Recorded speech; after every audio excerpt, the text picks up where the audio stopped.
إذ أرسلنا إليهم اثنين فكذبوهما فعززنا بثالث فقالوا إنا إليكم مرسلون إنا تطيرنا بكم لئن لم تنتهوا لنرجمنكم وليمسنكم منا عذاب أليم قالوا طائركم معكم أئن ذكرتم بل أنتم قوم مسرفون جعلني من المكرمين أفلا يشكرون سبحان الذي خلق المسلمين إن أنتم إلا في ضلال مبين إن كانت إلا صيحة واحدة فإذا هم جميع لدينا محضرون يتكئون وأزواجهم على الأرائك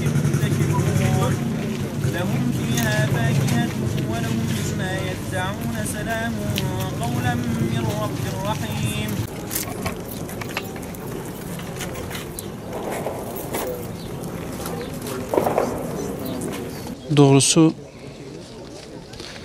Doğrusu hem bayram, malumunuz bayram sevinç manasına gelmekte. Müslümanların bugün surur günü, bugün sevinmeleri gereken bir gün olmasına rağmen maalesef genelde İslam coğrafyası, özellikle bizim coğrafyamız her taraf kan, ravan, talan, gözyaşıyla dolu olması hasebiyle bayramlar buruk olarak geçmekte. Bu bayram da nitekim önceki bayramlar gibi buruk olarak geçmekte. Ziyaretine gelmiş bulunduğumuz aziz şehitlerimiz Kurban Bayramı şehitleri. Hazreti İsmail aleyhisselam gibi bıçağa boynunu yatırmış ama bedeline bir koç değil kendi vücutlarını kurban etmiş yiğitlerimiz, azizlerimiz.